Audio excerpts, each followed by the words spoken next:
नमस्कार मित्रांनो स्कॉलरशिपचा फॉर्म 2026 मध्ये तो कसा फिल करायचा याची ए टू जेड माहिती आपण आजच्या व्हिडिओमध्ये पाहणार आहोत। तत्पूर्वी आपल्या चॅनलवर कोणी नवीन आले असाल तर आपल्या चॅनलला सबस्क्राइब करा आणि बेल आयकॉनला क्लिक करायला विसरू नका।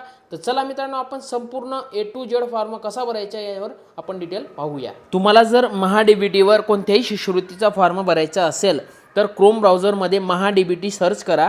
त्यात पहिली वेबसाईट येईल ॲप्लिकंट लॉग इन महाडीबीटी याला क्लिक करायचं आहे। तुमच्यासमोर एक इंटरफेस येईल महाडीबीटी पोर्टलचं।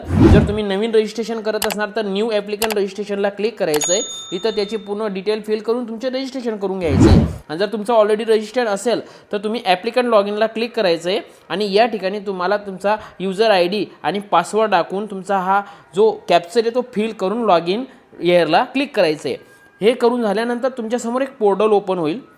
ते पोर्टल ओपन झाल्यानंतर तुम्हाला तिथं तुमचे वार्षिक इयर जे ते सिलेक्ट करावं लागेल।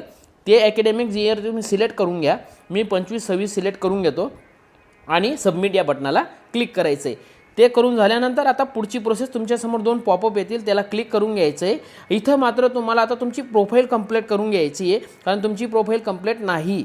यासाठी आपल्याला क्लिक इयरला क्लिक करायचं आहे। इथं क्लिक केल्यानंतर तुमच्यासमोर तुमची प्रोफाईल ओपन होईल। हे बघा प्रोफाईल ओपन झाली, इथं दोन पॉपअप येतील, यांना ओके करा। ओके करून झाल्यानंतर खाली स्क्रोल करून या। इथं तुम्हाला तुमची पूर्ण प्रोफाईल डिटेल भरायची आहे। आपण ईमेल आय डी आणि मोबाईल नंबर हे व्हेरीफाय करून ठेवले आहेत। आता तुमच्या मार्कशीटवर जे फुल नेम असेल ते तुम्हाला इथं ॲप्लिकंटचं फिल करून घ्यायचं आहे। त्यानंतर पेरेंट्स किंवा तुमचा मोबाईल नंबर फिल करा। मॅरिड अनमॅरिड जे असेल डिवॉर्स वगैरे ते सिलेक्ट करा। त्यानंतर तुमचा रिलिजन तुमचा धर्म सिलेक्ट करा। ते करून झाल्यानंतर खाली कास्ट डिटेलमध्ये तुमची जात प्रवर्ग दोघं चॉईस करून घ्या, तुम्ही कोणत्या कास्टमध्ये येतात, तुमचा प्रवर्ग कोणता आहे। आणि त्यानंतर तुम्हाला खाली तुमच्याकडे do you have a caste certificate, तुमच्याकडे कास्ट सर्टिफिकेट असेल तर येस करा। एस करून झाल्यानंतर तुम्हाला तिथं कास्ट सर्टिफिकेटचा जो नंबर असतो तो तुम्हाला या ठिकाणी टाकायचा आहे। तो नंबर टाकून झाल्यानंतर तुम्हाला कोणत्या तालुक्यामधून कोणत्या जिल्ह्यामधून तुमचे कास्ट सर्टिफिकेट निघाले ते तुम्हाला तिथं सिलेक्ट करायचं आहे। त्यानंतर ॲप्लिकंटचे नाव फिल करायचं आहे आणि कास्ट सर्टिफिकेट तुम्हाला कोणत्या अधिकाऱ्याने दिलेलं आहे, सब डिव्हिजनल ऑफिसर वगैरे ते तुम्हाला सिलेक्ट करायचं आहे आणि कास्टचं सर्टिफिकेट तुम्हाला तिथं अपलोड करायचे। त्याआधी तुम्हाला अपलोड केल्यानंतर तुम्हाला इथं ते कास्ट कोणत्या तारखेला तुम्ही काढलेलं आहे ती तारीख इथं डेट तुम्हाला इथं सिलेक्ट करून घ्यायची आहे। आता मी संपूर्ण डिटेल फिल करून घेतो आणि डॉक्युमेंट्स देखील अपलोड करून घेतो आणि मग आपण नेक्स्ट स्टेपला पुढे जाऊया। तर चला मी सर्व डिटेल फिल करून घेतो। आता आपण जाणार आहेत इन्कम डिटेल, म्हणजे इन्कम तुमच्याकडे उत्पन्नाचा दाखला असणं गरजेचं आहे। आता उत्पन्नाचा दाखला तुम्हाला तिथं तुमचं किती उत्पन्न आहे ते इथं फिल करायचं आहे।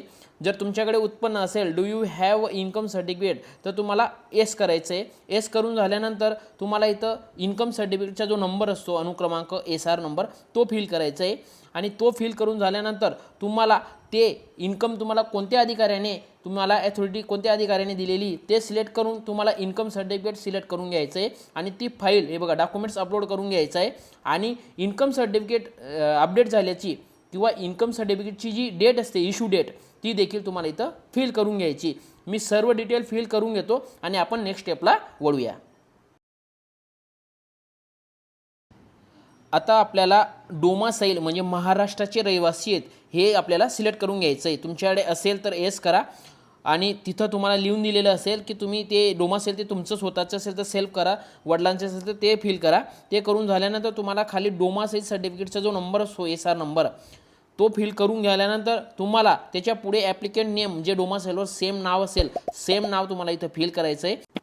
ॲप्लिकंटचे नाव टाकून झाल्यानंतर तुम्हाला ते डोमासाईल कोणाच्या अथॉरिटीने मिळालेलं आहे, तहसीलदाराच्या अथॉरिटीने मिळालेलं आहे, सब डिव्हिजनच्या अथॉरिटीने मिळालेलं आहे, असं ते तिथं ऑप्शन असतील तिथं सिलेक्ट करून घ्यायचं आहे। मी तहसीलदार सिलेक्ट करून घेतो आणि पुढे आता तुम्हाला डॉक्युमेंट्स अपलोड करायचे। मी डोमासाईल देखील अपलोड करून घेतो। डोमासाईल अपलोड करून झाल्यानंतर हे बघा डॉक्युमेंट्स सक्सेस झालं। डॉक्युमेंट्स बघून घ्यायचं आपलं डॉक्युमेंट्स बरोबर आहे का ते करून झाल्यानंतर आता तुम्हाला ते डोमासाईल कोणत्या तारखेला इश्यू झालेलं आहे, कोणत्या तारखेला तुम्ही काढलेलं आहे ती तारीख टाकून आपण आता नेक्स्ट स्टेपकडे वळूया। आता पर्सनल इलिजिबिलिटी डिटेल म्हणजे तुमचे घराचे किंवा तुम्ही स्वतः सॅलरीज आहेत का, तुम्ही नोकरीदार आहेत का, नसेल तर येस करा, नसेल तर नो करा. आणि दुसरं आहे तुम्ही डिझेबिलिटी, तुमच्याकडे तुम्ही अपंग आहेत का, तुम्ही कोणत्या प्रकारचे तुम्हाला अपंगत्व आहे का ते सिलेक्ट करून घ्यायचे.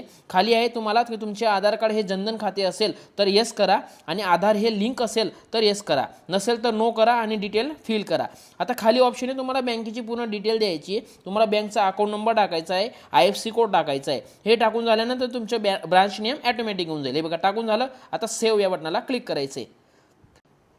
सेव्ह या बटनाला क्लिक केल्यानंतर तुमच्यासमोर पर्सनल डिटेल सक्सेसचा मेसेज येईल. त्यानंतर आता तुम्हाला तुमची डिटेल म्हणजे तुमचं 11वीत तुमचे जे आता एज्युकेशन चालू आहे, 11वीत तुम्ही 12वीत असणार तर 12वीचा 11वीत असणार तर 11वीत तिथला ॲड्रेस फिल करायचा आहे तुमचा. तो ॲड्रेस फिल करून झाल्यानंतर तुमचा जर तो जो ॲड्रेस करस्पॉन्ड ॲड्रेस म्हणून असेल तर ते देखील येस ऑर नो करून घ्यायचं आहे आणि सेव्ह या बटनाला क्लिक करायचं आहे. ॲड्रेस देखील सक्सेसफुल सेव्ह झालेला आहे. आता तुमचे आई वडील जर हयात असतील तर लाईव्ह येस करायचं आहे आणि जर ते हयात नसतील तर नो करायचं आहे. असतील तर त्या आईवडिलांचं दोघांचं इथं नाव फिल करायचं आहे. मी वडिलांचं नाव फिल करून घेईल आणि त्याचबरोबर तुमचे वडील काय करतात, ऑक्युपेशन म्हणजे ते शेतकरी आहेत, नोकरदार आहेत, काय आहेत ते सिलेक्ट करून घ्यायचं आहे. मी संपूर्ण डिटेल फिल करून घेतो आणि सेव्ह बटनावर क्लिक करतो. क्लिक करून झाल्यानंतर आपली डाटा सेव्ह झालेला आहे सक्सेसफुली. आता आपल्याला करंट कोर्स म्हणजे आपल्याला 11वीत आपण आता 11वीत आपलं शिक्षण जे चालू असेल प्रेझेंट करंट कोर्स ते याची डिटेल फिल करायची आहे. मी ते वार्षिक जे आता मी 2025 म्हणजे ॲडमिशन झालेलं आहे ते सिलेक्ट करून घेतो. बाकी तुमचा महाराष्ट्र राज्य जशाचं तसं आहे. तुम्हाला जिल्हा सिलेक्ट करून घ्यायचा आहे, तुम्हाला तालुका सिलेक्ट करून घ्यायचा आहे. त्यानंतर तुमचे क्वालिफिकेशन 11वी 12वी जे असेल ते सिलेक्ट करा आणि तुमचं स्ट्रीम म्हणजे तुम्ही आर्ट्स सायन्स कॉमर्स ज्याच्यात असेल ते सिलेक्ट करा आणि खाली तुमच्या कॉलेजचं नाव तुम्ही ज्या कॉलेजमध्ये शिकत आहात तर त्याचे नाव तुम्हाला सिलेक्ट करून घ्यायचं आहे आणि कोर्स नेम ऑटोमॅटिक तिथं येऊन जाईल. तुम्ही फर्स्ट इयरला असाल तर फर्स्ट इयर करा, 11वीला असणार तर आणि थर्ड इयर असाल तर थर्ड इयर करा. फर्स्ट इयर करून घेतलेलं आहे. आता इथं तुम्हाला तुमची ॲडमिशनची डेट टाकायची जी तुमची ॲडमिशन पावतीवर असेल ती डेट इथं फिल करून घ्यायची. ती फिल करून झाल्यानंतर तुम्हाला इथं फीज जर तुमची 0 असेल तर 0 टाका, ॲडमिशन पावतीवर जी असेल ती फिल करून घ्या आणि तुम्हाला इथं बोनाफाईड सर्टिफिकेट हे किंवा ॲडमिशन पावती तुम्हाला इथं अपलोड करून घ्यायची. ती सर्व डिटेल फिल करून झाल्यानंतर खाली तुम्हाला तुम्ही किती पॅटर्नमध्ये ॲडमिशन थॉट तुमची कॅटेगरी काय ते सिलेक्ट करून घ्यायचे. OBC ST NT ऑटोमॅटिक तिथं येऊन जाईल आणि तुमचं मोड तुम्ही रेग्युलर करताय की बाहेरून करताय. रेग्युलर असेल तर रेग्युलर करा, बाहेरून असेल तर खालच्या 2 नंबरचे ऑप्शन करा आणि सेव्ह बटनाला क्लिक करायचे. सेव्ह झालं तुमची पूर्ण डिटेल. आता तुम्हाला 10वीची म्हणजे तुम्ही तुमचा जो प्रिव्हियस आहे मागचं वर्ष तुम्ही जर 11वीला असणार तर 10वीची माहिती टाका, तुम्ही 12वीला असणार तर 10वी 11वी याची डिटेल टाका. मी आता 10वीची डिटेल टाकून घेतो. SSC सिलेक्ट करून घ्या. इथं स्ट्रीम म्हणून SSC ऑटोमॅटिक येऊन जाईल. इथं कंप्लीट जशाच्या तसं राहील. पुढे तुम्हाला तुमचा तालुका तुमचा जिल्हा 2 गोष्टी सिलेक्ट करून घ्यायच्या आहेत आणि तुमचे कॉलेज जे SSC असेल ते ऑटोमॅटिक येऊन जाईल. तुम्ही कोणत्या स्टेटने कोणत्या बोर्ड महाराष्ट्र स्टेट बोर्डने पास केलं असेल तर ते सिलेक्ट करा. रेग्युलर मोड होता तुम्ही 10वी रेग्युलर केली त्याचं करा. तुम्ही 10वीला कोणत्या वर्षाला होते आणि ॲडमिशन कोणत्या वर्षाला घेतले होते आणि पासिंग कोणत्या वर्षाला झाले ते सिलेक्ट करून घ्या आणि इथं तुम्हाला तुमचा सीट नंबर जो तुमच्या मार्कशीटवर असेल तो नंबर फिल करून इथं तुम्हाला ते कोणत्या एक्झाम कोणत्या महिन्यात तुम्ही पास झाले तो मंथ तो सिलेक्ट करून घ्यायचा आहे आणि तुमची ऑप्टेन्स मार्क सिलेक्ट करून व्हॅलिडेटला क्लिक करा. तर तुमचे ॲटोमॅटिक तिथं तुमचं एक मार्कशीट तुम्हाला दिसेल. पण तुम्ही तो नंबर टाकताना तुमची ऑप्शन मार्क टाकताना एकदम करेक्ट टाका म्हणजे तुमचे जे मार्कशीट आहे ते बरोबर तिथं अपलोड होऊन जाईल. ते करून झाल्यानंतर तुमचा फर्स्ट अटेम्प्ट म्हणजे पहिल्यांदा पास झाले की दुसऱ्यांदा ते सिलेक्ट करून घ्यायचं आहे. इथं नो राहू द्या आणि सेव्ह या बटनाला क्लिक करायचं आहे. ते करून झाल्यानंतर तुमची माहिती सेव्ह झाली आहे. माहिती सेव्ह झाल्यानंतर खाली स्क्रोल करा आणि हॉस्टेल डिटेलला क्लिक करायचं आहे.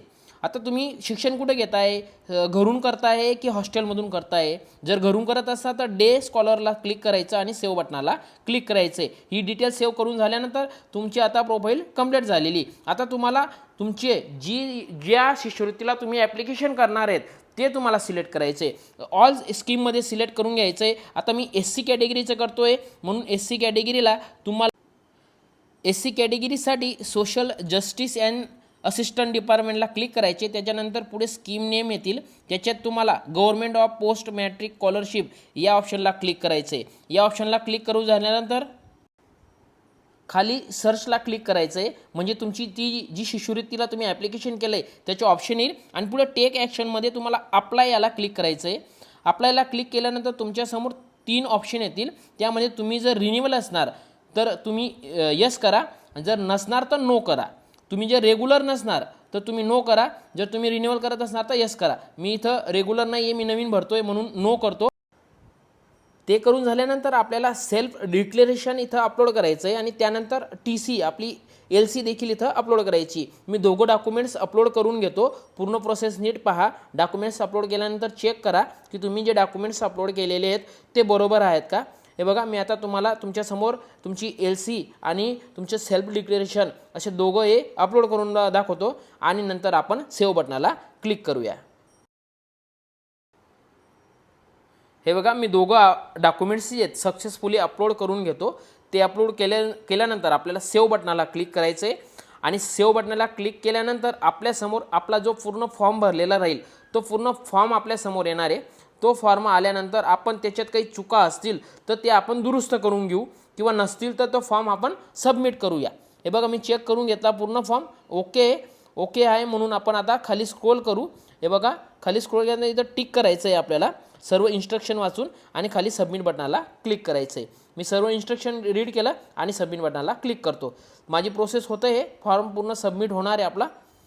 आपला जो फॉर्म आहे तो सक्सेसफुली सबमिट झाला आहे. ॲप्लिकेशन नंबर हा सेव्ह करून ठेवायचा आहे आणि याची आपल्याला आता प्रिंट द्यायची. त्यासाठी आपल्याला माय अप्लाय स्कीमला क्लिक करायचं आहे. त्याला क्लिक केल्यानंतर आपण जे ॲप्लिकेशन केलेलं राहील त्याचं एक प्रोफाईल ओपन होईल. इथं आपल्याला व्ह्यू फॉर्मला क्लिक करायचं आहे. हा आपला फॉर्म समोर येईल. इथं आपल्याला खाली प्रिंट ऑप्शन आहे, त्याला प्रिंट केलं की आपण एक प्रिंट कस्टमरला देऊन एक प्रिंट आपण शाळेत जमा करू शकतो. अशा प्रकारे स्कॉलरशिपचा फॉर्म आपण सर्व प्रकारचे फॉर्म आपण अशा प्रकारे भरू शकतो. आपले असेच नवनवीन अपडेटसाठी आपल्या चॅनलला सबस्क्राईब करा आणि बेल आयकॉनला क्लिक करायला विसरू नका. जय हिंद, जय महाराष्ट्र.